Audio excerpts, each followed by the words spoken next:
Está naquele esquema home office, né? Só vai pro escritório de vez em quando, já que tá fora das Copas. O próximo jogo é só no domingo em Brasília contra o Vasco. Quem traz as novidades pra gente é a Amanda Barbosa. Boa tarde, Amanda.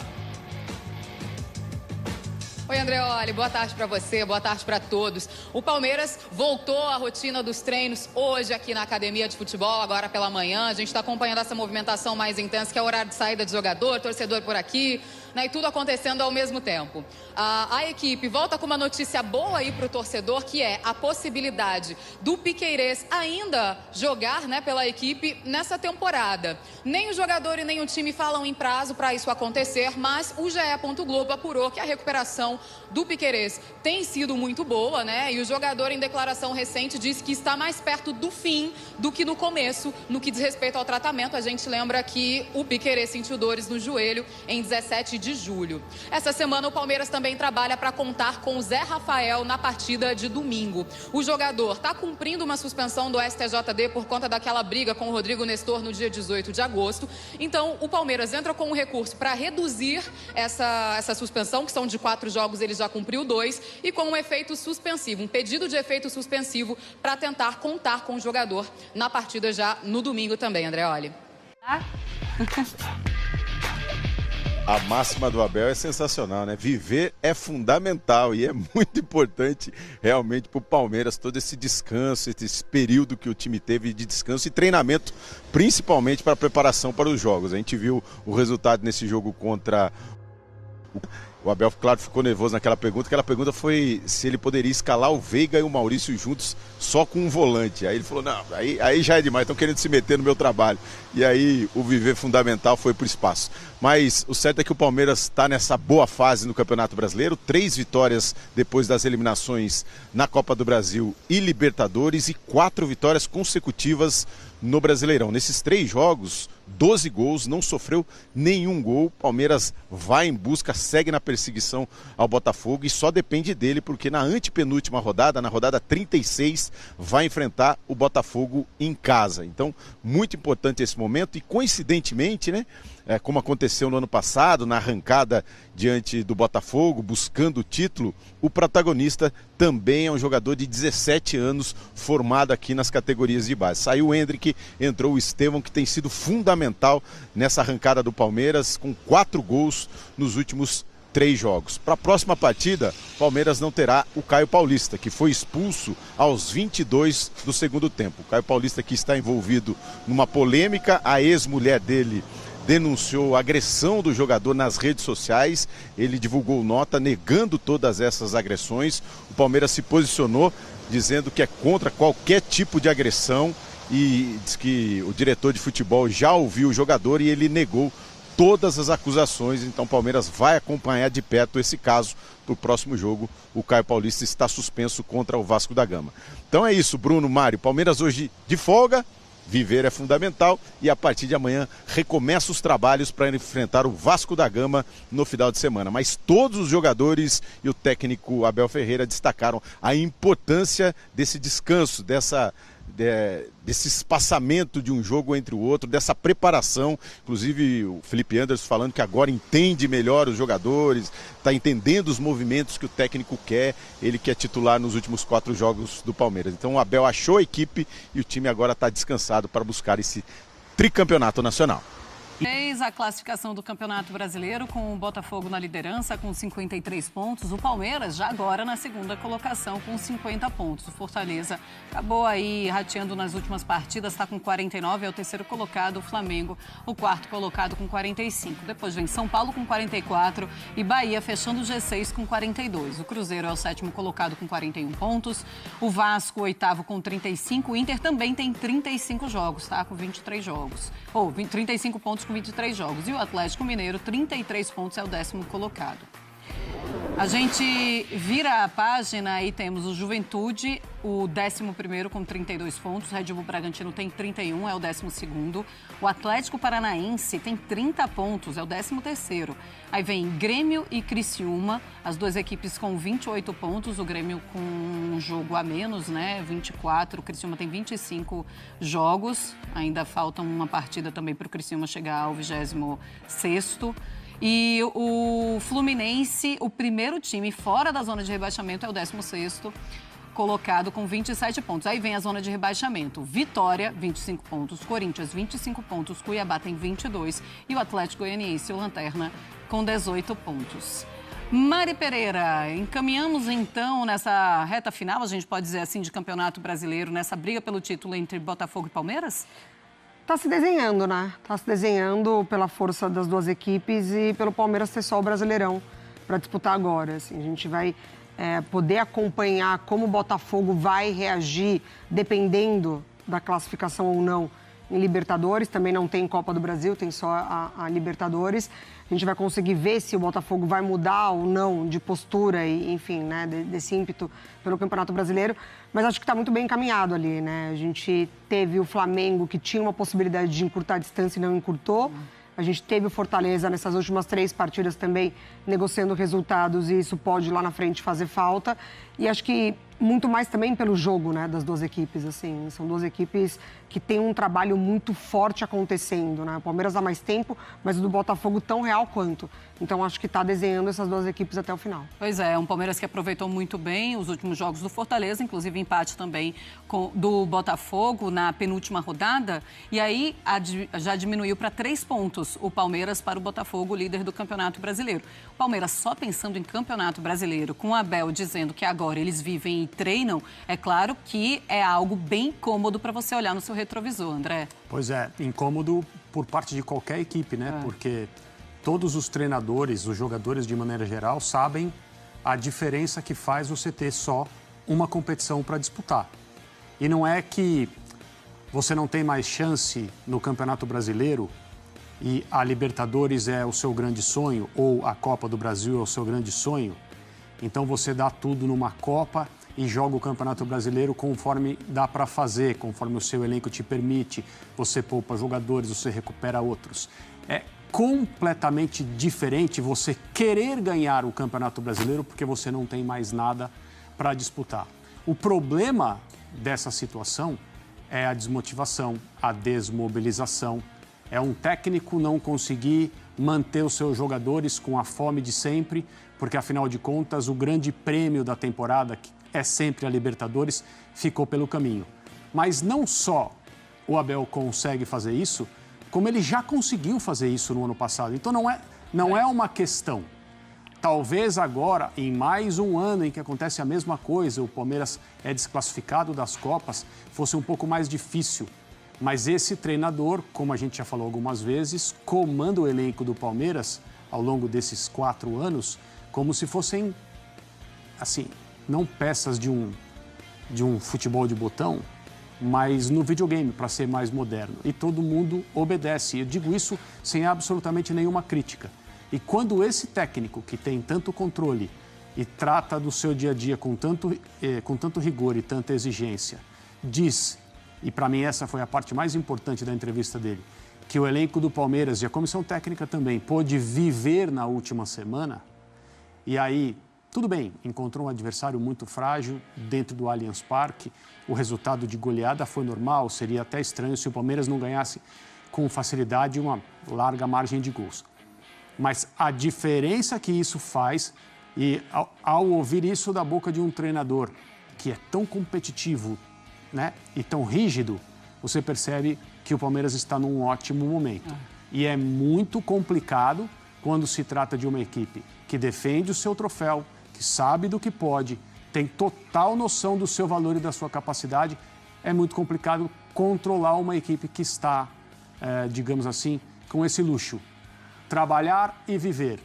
Se encontrar ali no meio de semana, no fim de semana, dentro de um gramado, para ganhar pontos que podem levar ao 3º título consecutivo do Campeonato Brasileiro. Eu vejo, principalmente se o Botafogo passar pelo São Paulo, na Libertadores, claro, o Palmeiras como o principal candidato ao troféu. Pois é, inclusive hoje o Abel deu folga para os seus jogadores, porque é preciso saber viver, a gente já ouviu isso em alguns momentos, em algumas músicas também. Ô Mari, mas pensando no Botafogo, você pensa que é um Botafogo que em algum momento pode olhar para o Campeonato Brasileiro e negociar com o Campeonato Brasileiro, mas nunca com a Libertadores? É difícil, assim, primeiro que eu vejo o Botafogo forte nas duas competições, falando sobre trabalho e sobre elenco. Assim, ele tem, claro, os jogadores mais desequilibrantes, quando a gente fala de um Luiz Henrique, por exemplo, e aí você não necessariamente substitui a altura, mas você ainda consegue manter um Botafogo muito forte. Então, assim, eu vejo ele com muita capacidade nas duas competições. É claro que mata-mata você conta muito com esse jogo de ida e volta, com as situações do adversário, do campo do adversário. Então a gente realmente não consegue cravar. O Botafogo ele é favorito contra o São Paulo porque ele está num melhor momento e as coisas acontecendo para o Botafogo. Mas jogo ida e volta, mata-mata, pode favorecer o adversário também. Mas eu vejo ele forte nas duas, assim. Eu acho que o Campeonato Brasileiro, ele deixa aquela sensação muito por conta do ano passado. Então, talvez, internamente, a mobilização peça o Campeonato Brasileiro. E tem muito valor, né? Porque pontos corridos, são muitas partidas, são muitas rodadas, adversários fortes. Vejo o Botafogo, talvez, com essa mobilização interna de Campeonato Brasileiro. Mas a Libertadores vai se apresentando também de uma forma interessante. Ainda tem 12 jogos, né, no Campeonato Brasileiro. Olha, Foi de Esportes, a gente tem uma tela fazendo uma comparação do Estevão, que tem brilhado demais com a camisa do Palmeiras. E a gente faz uma comparação justamente com o Neymar, aos 17 anos de idade. O Neymar e o Estevão. O Neymar, em 33 jogos, aos 17 anos de idade, 14 como titular, tinha participação em gols, 16 participações em gols, 10 gols e 6 assistências. Já o Estevão, com 23 jogos, 18 como titular, então ele é mais titular do que o Neymar na mesma idade, 16 participações em gols também, só que o Estevão tem 9 gols e 7 assistências. Essa comparação, André Kfouri, ela é descabida ou não? Quando você olha para o Estevão, você tem uma impressão de que o talento dos dois jogadores, do Neymar e do Estevão, não é algo muito diferente? A gente já tratou disso aqui, né? Eu me lembro de ter comentado, sempre deixando claro o contexto, quando eu falei sobre famílias de jogadores, sobre galhos na árvore dos grandes jogadores brasileiros. O que não significa que eles estejam próximos no seu potencial, na sua qualidade de talento, naquilo que você olha e consegue projetar. Significa que eles têm características que são semelhantes, que permitem que a gente possa dizer que eles fazem parte da mesma família. E o Estevão faz parte da família do Neymar como jogador de futebol, não existe a menor dúvida. Então, naquela época, a gente falou sobre Endrick, da família do Ronaldo Fenômeno, do Thierry Henry, do Kylian Mbappé. E o Estevão, da família do Ronaldinho Gaúcho, da família do Neymar, da família do jogador de futebol Robinho. Nesse contexto é que nós estamos citando esse atleta. Estamos falando de características natas ou desenvolvidas ao longo da juventude, porque o Estevão tem 17 anos, ele já é o craque do Palmeiras. Os jogadores, os companheiros dele já o enxergam assim, e entendem, sentem que ele é essa peça que é a peça responsável pela diferença. E ele faz isso com uma regularidade que é impressionante. Ah, mas um jogador de 25 anos oscila e vocês dizem que é normal. O de 17 não oscila. Ele não oscila. Ele é decisivo, ele é diferente, ele cria uma quantidade de temor nos setores defensivos dos adversários que é notável. Ele entra na área, todo mundo sai correndo. É uma coisa muito, muito, muito diferente. E é absolutamente normal falar que ele é da família, do ramo. Pensa numa árvore, sei lá, a árvore genealógica dos jogadores de futebol brasileiros que são especiais. Sim. O Neymar está, né, na ponta de um desses galhos, porque ele é um jogador extraordinário. O Estevão está no mesmo galho ali, no começo. Por quê? Porque ele está começando a sua trajetória. O jeito de jogar futebol é muito semelhante. As coisas que eles fazem, a forma como chamam a atenção, tudo isso faz parte de uma coisa que você percebe que é quase que a mesma. Ah, mas então o Estevão vai ter a mesma carreira do Neymar? Ele pode ser melhor que o Neymar. Ele pode não ser tão bom quanto o Neymar. Ninguém sabe.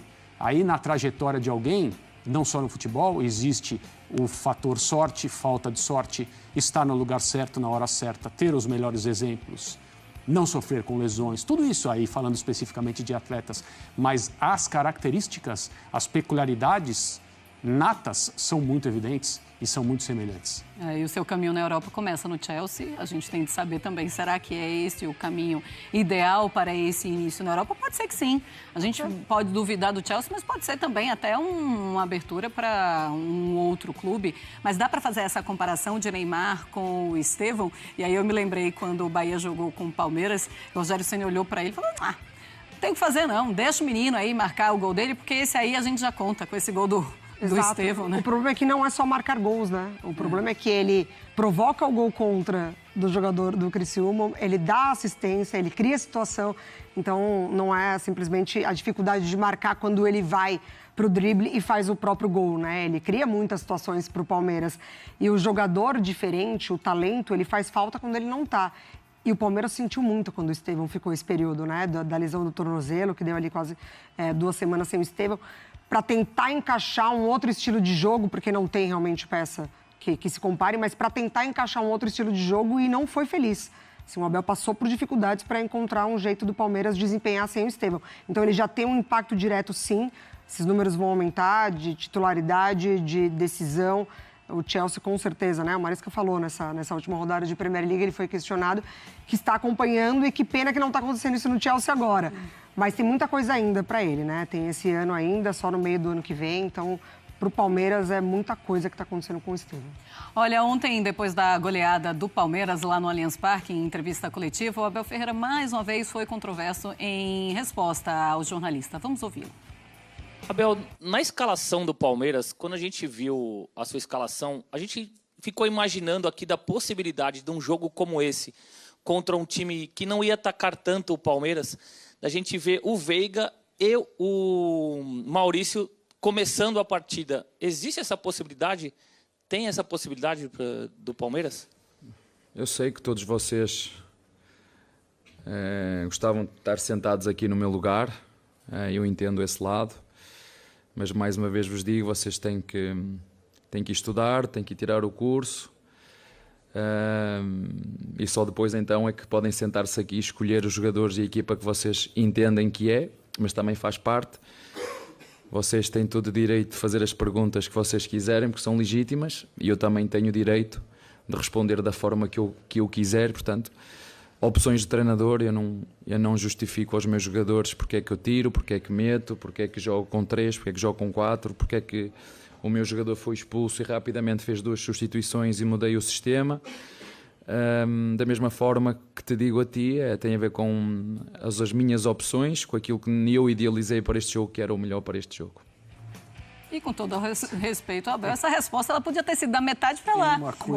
Tem uma coisa não precisava toda essa coisa para chegar quem escolhe. Sou eu e eu escolhi assim e foi assim que eu quis. Tem uma coisa nele que é perceptível assim. E é engraçado porque não tem um padrão, né? Então, ontem o Palmeiras não só venceu, como goleou. Então, ele poderia estar... não viveu a semana toda, deve ter se distraído, lido bons livros, deve ter saído para jantar em bons restaurantes, que eu sei que ele gosta e os frequenta aqui em São Paulo, e está mais do que certo. Então, ele poderia estar com a cabeça mais tranquila em muitos meses. Mas tem um tipo de questionamento que encosta num nervo que é sensível demais. É mais sensível que os outros. O problema é que não dá para saber o dia em que aquele nervo está doendo. E aí você toca num assunto que é mais tático, tem a ver com montagem de equipe. Quando ele está bem e ele considera a pergunta oportuna, ele dá um espetáculo. O Abel talvez seja o único treinador trabalhando no Brasil que não tem melindre de falar do seu time do ponto de vista tático em relação aos objetivos que ele tinha num jogo. Ele fala, eu escalei assim, com 3 ou com 4, porque eu queria essa superioridade, porque o jogador do time deles, fulano de tal, vem muito por aqui. Ele explica, sem medo de dar, com essas explicações, munição aos adversários. E ele fala, às vezes, longamente sobre isso, dá para perceber que ele gosta de falar sobre isso. Ele poderia ter usado essa pergunta para ter exatamente a mesma postura, mas não. Essa, por algum motivo, tocou ali no fio desencapado. E aí ele, porque aqui o treinador sou eu e não vocês. Aí talvez, qual é a solução para isso? Um dia, um repórter que está fazendo as perguntas, não, peraí, Abel, que eu vou pegar o meu diploma de técnico, vou te mostrar, e aí você fala comigo. Porque o curso é aberto. Sim. Né? É possível fazer vários, né, as certificações todas, mas para perguntar, para tirar dele uma resposta que é mais tática do que qualquer outra coisa. Então, assim, ele é imprevisível, infelizmente, nem sempre ele está disposto. E ele fala assim com uma tranquilidade, né, Mari? Parece uma autoestima que dá inveja. Mas aí ele vai falando. Você, mas será que ele está sendo... É isso mesmo que a gente está vendo? Não, ele está sendo mal educado com um repórter, assim, de graça, com uma pergunta tão legítima da partida, mas tá lá o Abel de novo. Abel. Legítima e educada, né? Claro. Educada de uma maneira e a resposta dele, as palavras são ruins, mas a maneira como ele está falando ali, pois é, você, que também me parece, né, muito educado, mas as palavras são ruins. É uma baita autoestima, né? Porque na cabeça dele todo mundo quer ser Abel. Todo mundo quer ter o trabalho dele, todo mundo quer fazer o que ele faz, todo mundo quer... ter as conquistas que ele tem e é muito vencedor, mas o jornalista ali, ele também consegue, na sua vida profissional, ser muito vencedor. Então, ali são dois papéis, o do treinador e o do jornalista. O jornalista fez uma pergunta e não necessariamente na vontade de ser um treinador. Podemos ter colegas que tenham essa vontade, mas nem todo jornalista quer ser Abel Ferreira. Eu confesso que eu não gosto desse clima criado em que você já vai trabalhar sem saber o que você vai ter de resposta ali. E nas coletivas do Abel tem sido assim, porque a gente volta na penúltima coletiva, que foi quando ele foi muito infeliz e machista, ali o Palmeiras goleou o Cuiabá por 5-0. Então você realmente já não sabe mais o que esperar do Abel. Que Abel que vai para essa coletiva? É o Abel que vai ser agressivo? É o Abel que vai ser machista? É o Abel que vai ser desrespeitoso? Ou é o Abel inteligente, vitorioso, que vai explicar do jogo, que vai trocar com o repórter, que vai falar para o torcedor? Porque ele está falando com o torcedor ali, né? Talvez era a dúvida do torcedor também. Contra o Criciúma, por que não, Maurício Veiga? Será que dá para jogar? Ou será que o torcedor também quer ser um treinador e vai ter que estudar para estar lá no lugar do Abel? Então, eu confesso que eu não gosto dessa postura dele. Eu gosto do Abel que vive, mas que também respeita quem está lá. Torcedor